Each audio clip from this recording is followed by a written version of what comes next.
So this is also same with consent అయినా సరే this is also consider as rape or assault whatever the thing. అమ్మాయి మనసుకు ఇష్టం లేకుండా జరిగేటటువంటి ప్రతి సంఘటన అయినా సరే అది ఖచ్చితంగా తప్పు వస్తుంది. ఇక్కడ వచ్చేసి అమ్మాయిని ఇష్టపడ్డట్లు నమ్మించి, అది కూడా అప్పుడు అమ్మాయి మైనర్ 17 years, అప్పుడు పెద్ద మెచ్యూరిటీ ఉంటుంది. 25 వచ్చినా కూడా మెచ్యూరిటీలు ఏమీ ఉండని రోజుల్లో 17 years కి అమ్మాయికి ప్రపంచం అంతా నాకే తెలుసు, ఇండస్ట్రీలో నాకు మంచి లైఫ్ వస్తుంది, సో నేను అసిస్టెంట్ కొరియోగ్రాఫర్ అవ్వచ్చు, నేను లైఫ్ లో బాగా ఎదగొచ్చు, సో జానీ మాస్టర్ లాంటి వాడితో ఉంటే నేను ఇంకా చాలా బాగుండొచ్చు, ఇలా చాలా అమ్మాయికి బోల్డ్ అన్ని ఊహలు క్రియేట్ చేస్తారు కదా. Men is there to tell lot of magic words అనమాట. ఆ మ్యాజిక్ వర్డ్స్ ఆటోమేటిక్ గా నమ్మేస్తారు. ప్రపంచంలో మగాళ్ళు మాయమాటలు చెప్పడానికే ఉంటారు, ఆడపిల్లలు నమ్మడానికే ఉంటారు.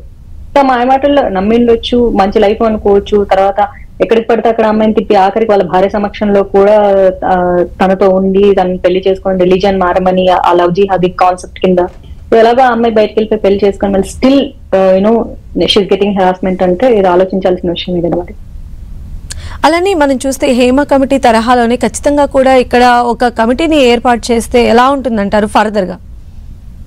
హేమ కమిటీ అంటే అది ఒక సిచ్యువేషన్ బేస్డ్ గా ఏర్పడింది. బికాజ్ ఎందుకంటే మంజు వారియర్, దిలీప్, సో వాళ్ళిద్దరు డివోర్స్ కి ఈ అమ్మాయి ఏదో సపోర్ట్ చేసింది, ఇంకొక యాక్ట్రెస్.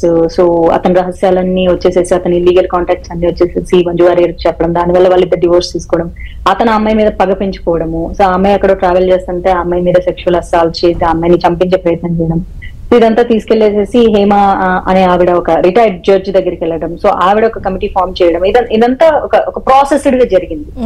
బట్ ఇక్కడ అలా జరగాలంటే మరి అలాంటి ఇన్సిడెంట్ ఏమన్నా జరగాలని మనం కోరుకోకూడదు కదా. మరి ఇలా జరిగినప్పుడు నేను సినిమా ఇండస్ట్రీ వాళ్ళు వచ్చారు, పెట్టారు, అండ్ ఝాన్సీ గారు చాలా పొలైట్ గా మాట్లాడారు, చాలా డిప్లొమాటిక్ గా మాట్లాడారు, యాజ్ వెల్ యాజ్ ఎఫ్ఐఆర్ లో జానీ మాస్టర్ పేరు లేదని కూడా చెప్పేశారు.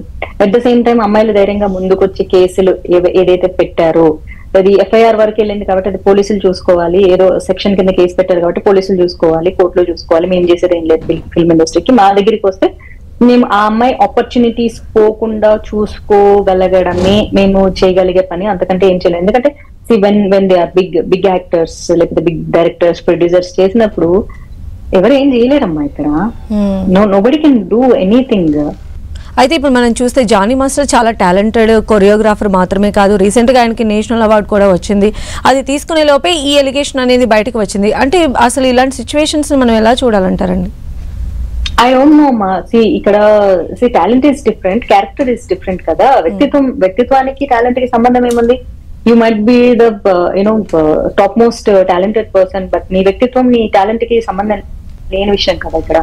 సరే దాన్ని ఎలా మ్యానిపులేట్ చేసి ఎలా మాయ చేసి మరి అమ్మాయిని ఒప్పిస్తారో, బెదిరిస్తారో, లేకపోతే ఇంకోటి చేస్తారో. ఎందుకంటే ఈ రోజు సినిమా ఇండస్ట్రీలో ఒక పెద్ద హీరో సపోర్ట్ చేస్తున్నారు అని అంటున్నారు, పెద్ద హీరో సపోర్ట్ చేస్తున్నారు, ఇంకొక పెద్ద ఫిల్మ్ ప్రొడ్యూసర్ అమ్మాయికి ఆపర్చునిటీస్ ఇస్తాం, ఎక్కడ కెరియర్ నాశనం చేయమంటున్నారని ఒకళ్ళు ముందుకు వచ్చారంటే దర్ షుడ్ బి సంథింగ్, ఏదో స్ట్రాంగ్ ప్రూఫ్ ఉన్నట్లే కదా అక్కడ అర్థము.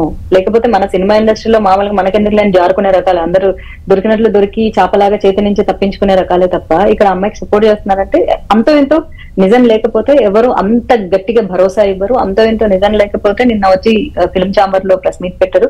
సో నిజానిజాలు ఫైనల్ గా దాన్ని ఎలా చేస్తారు? మరి ఆ అమ్మాయి అబద్ధాలు చెప్పిందని చెప్తారో, లేకపోతే మోసం చేసిందని చెప్తారో, లేకపోతే డబ్బులు డిమాండ్ చేసిందని చెప్తారో, ఇంకోటి చెప్తారో, ఏం చెప్తారో. మరి ఆ అమ్మాయిని కల్ప్రిట్ కింద చూపిస్తారో లేకపోతే విక్టిమ్ లానే ట్రీట్ చేస్తారో తెలీదు.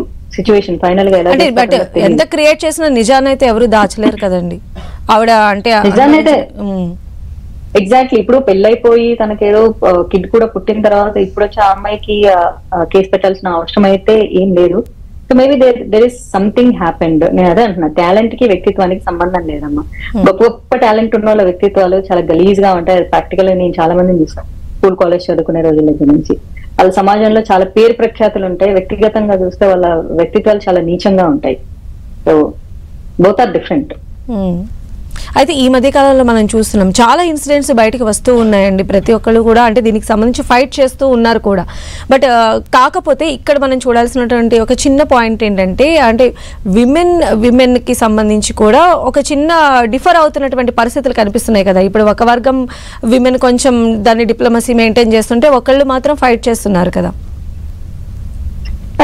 అంతే కదమ్మా, ఇప్పుడు అందరి మెంటాలిటీస్ సమాజంలో ఒకటి కాదు కదా. సో మీ నేచర్ సబ్మెసివ్ గా ఉండే నేచర్ అవ్వచ్చు, నా నేచర్ డామినెంట్ నేచర్ అవ్వచ్చు, ఇంకొకరి తిరుగుబాటు నేచర్ అవ్వచ్చు, ఇంకొకరి భరించే మనస్తత్వం అవ్వచ్చు.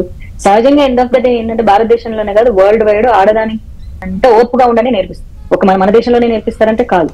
ఇది మేల్ డామినేటెడ్ సొసైటీ. అమ్మాయిలకి ఎంత అధికారం వచ్చినా, అమ్మాయిలు ఎంత ఉద్యోగాలు చేస్తున్నా, ఎంత కొన్ని క్రిమినల్ యాక్టివిటీస్ లో పార్టిసిపేట్ చేస్తున్నప్పటికీ కూడా రేషియో తక్కువ. End of the day this is male dominated society. ఇక్కడ అమ్మాయి ఎప్పుడు ఓర్పుగానే ఉండాలని నేర్పిస్తారు, ఓర్చుకుంటూ ఉంటుంది తనకు జీవితంలో. ఎందుకంటే తను ఉద్యోగం చేసే చోట, వర్క్ ప్లేస్ లో తనకి తన ఫ్యామిలీ అవసరాలు అవ్వచ్చు, లేకపోతే తన అవసరాలు అవ్వచ్చు, తన జీవితంలో ఎదగాలనుకోవచ్చు, తనకు గోల్ ఉండొచ్చు, లేకపోతే కుటుంబ భారాన్ని మోస్తుండవచ్చు. చాలా సిచ్యువేషన్స్ అమ్మాయి చుట్టూ ఉంటాయి. సో లేకపోతే తన ఐడెంటిటీని ప్రూవ్ చేసుకునే క్రమం వచ్చి ఎన్నో రకాల కారణాలతో అమ్మాయి ఒక చోట వర్క్ చేస్తూ ఉంటుంది.